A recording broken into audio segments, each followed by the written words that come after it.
They do have a timeout. Decide not to use it. Curry, way downtown. Bang! Bang! Oh, what a shot from Curry! Hey guys, what's up? Welcome to the Sad Warriors fan. The Warriors Hoopcast. I'm your host CMK, and yeah, guessing from my energy, you know where this is going. I've been gone for the past few days because I have had college work, but now I'm back on the grind again. So let's get this episode started. Let's talk about the positives first. We did beat the Lakers, 117 to 115. It was a close game. Let's break that down first. So Clay's resurgence is real. Day by day, he's getting faster, he's getting stronger, and his shot is looking better and better. A human. Okay, no, we'll get to that next. Let's talk about his sequences. After letting their early 15-point lead slip by, the Dubs were in trouble in the fourth. A lot of momentum changing Laker plays. For example, Clay got past Austin Reeves for what should have been an easy layup, but Reeves miraculously recovered and pinned Clay's layup on the board. And he passed it up to Malik Monk, who went down the floor for an and one layup. This sucked the breath out of the Warriors' momentum. Then Clay Thompson decided, time to be legendary. He hit a long two, cashed it. Left wing three off a Avery Bradley deflection, nothing but net.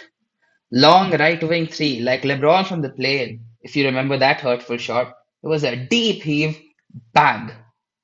This barrage also included a couple of mid-rangers and an and one layup, just missing a chase down LeBron block. This human flamethrower went for 6 of 10 and 16 points in the fourth. He had 33 overall for the game, with 5 of 9 from 3. This was his first 30-point game after 2+ years since the 2019 finals game, where Big Balls Clay came back up the tunnel to hit 2 free throws, after which he disappeared down the same tunnel. And his re-emergence has just started.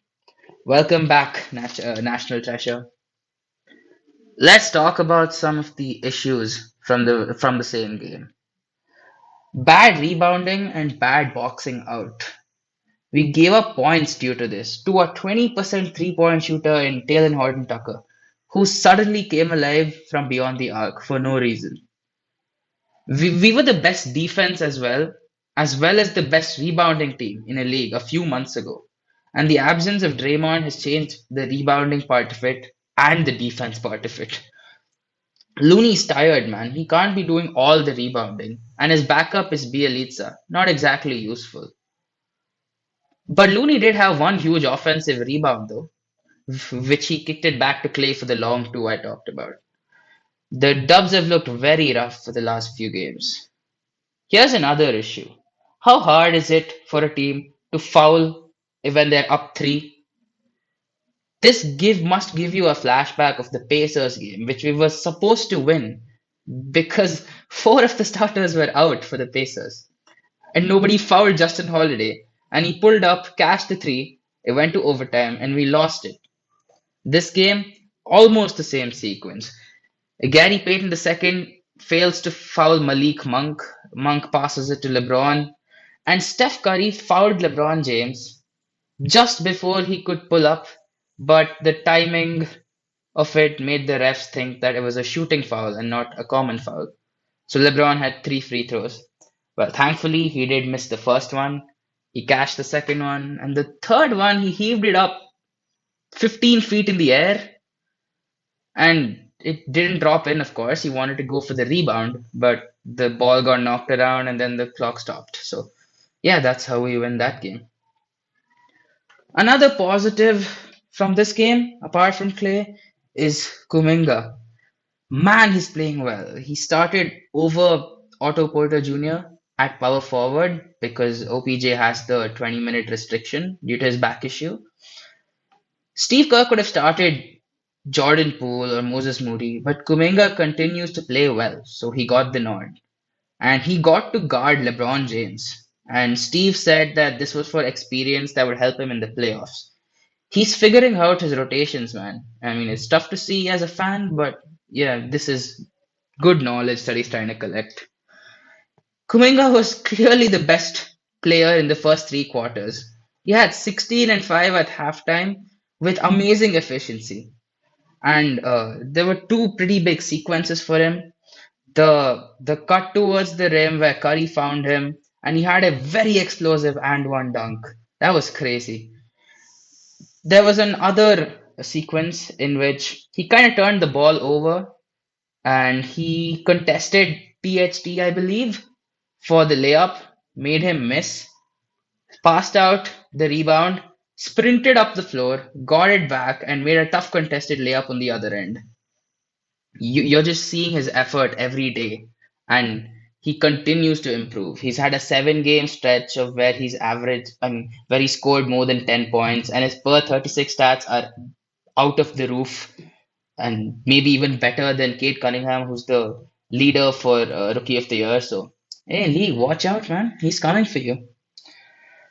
Some slight injury updates from that day. Wiseman has been putting in more 3v3 work recently, and his knee seems to be responding well. There is just one practice left before All Star, which is tomorrow.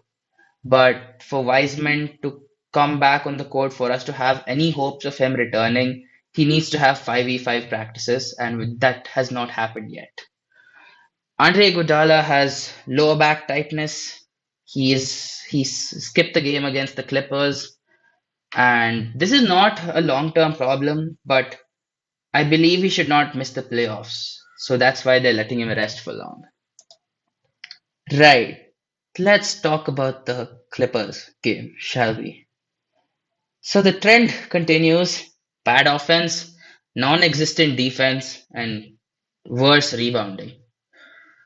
Here's how the game started. Nick Batum started shooting. He suddenly transformed into a French sniper. He was hot, but Steph was hotter.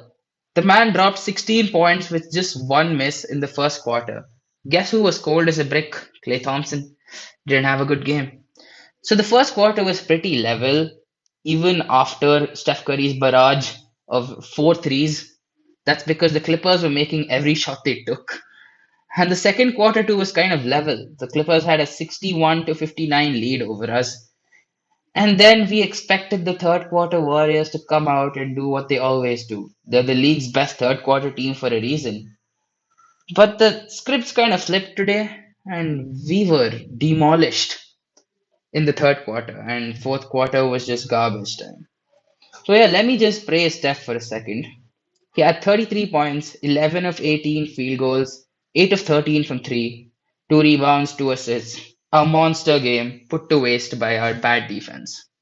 And offense, to be honest. Here's a simple breakdown. Tyler was smart. He focused his attacks at Looney, running a high screen and roll with Zubac, and Reggie Jackson gets switched on to Kevon Looney. That's breakfast, lunch, and dinner for him. Easy pickings. We could not rebound or defend well. Kerr admitted to this after the game. They were terrible on ball defense, and they gave up so many wide open looks.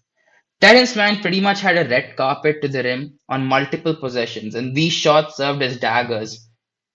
He had a career high, I believe, of 25 points today in the regular season, of course.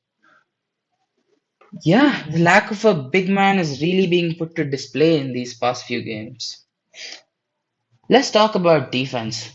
The Dubs once had a 99.8 defensive rating, which was breaking many records since 2003, the Pistons from 2003. Now our defensive rating is 104.4, which is our largest ever. And the Celtics are very close by at 105. The Celtics are hot right now, but that's for another discussion. The last 7 games, our defensive rating has been 116. That is 21st in the league over that time. And these 7 games, we went 4 and 3. The defense has been bad. So in the games that Draymond has and has not played, with him on in the few games that Draymond has played, I'm sorry, with him on the floor, our defensive rating is 101.5, and without him on the floor, it's 104.9. So you can see how Draymond can fix a defense just by his presence, but 116 is way out of range. I don't think one guy is fixing that. We need more effort. Let's talk about rebounding. Kevon Looney's tired. He can't keep grabbing 20 boards every day. He does not have Rudy Gobert's size or the money, really. And he has no true backup center. I mean, there's Bielitsa, but he's not much help, and he has ball sack defense. Uh, literally anyone can blow. Kyle Anderson can probably blow by Bielitsa. And Looney has looked sluggish the past 5 to 6 games after the quad contusion against the Thunder. He said on his interview that he says, and I quote, "My job is to get hit a lot. I was hesitant for screens, but I'm over that now." Andrew Wiggins too has admitted to being fatigued. And Andrew, we need all-star form back, bro. 13 points ain't cutting it. Curry has called for themselves to be more professional in the next Nuggets game. Uh, the Nuggets are visiting San Francisco, and I am expecting Nikola Jokic to pull off a stat line of 300 points, 200 rebounds, and 100 assists with an overall plus minus of 245. Right, so today is not exactly a bright day, is it? But yeah, what I'm looking forward to is hopefully the Warriors end the last game before the All-Star break with some momentum. They come out with a positive mindset and hopefully blow the Nuggets up. And I hope Draymond Green's timeline is that he will return by mid-March. And yeah, the All-Star break couldn't come soon enough for us. Hopefully that refreshes the guys and we pick up where we started with the whole 19 and 2 stretch. We want that form back.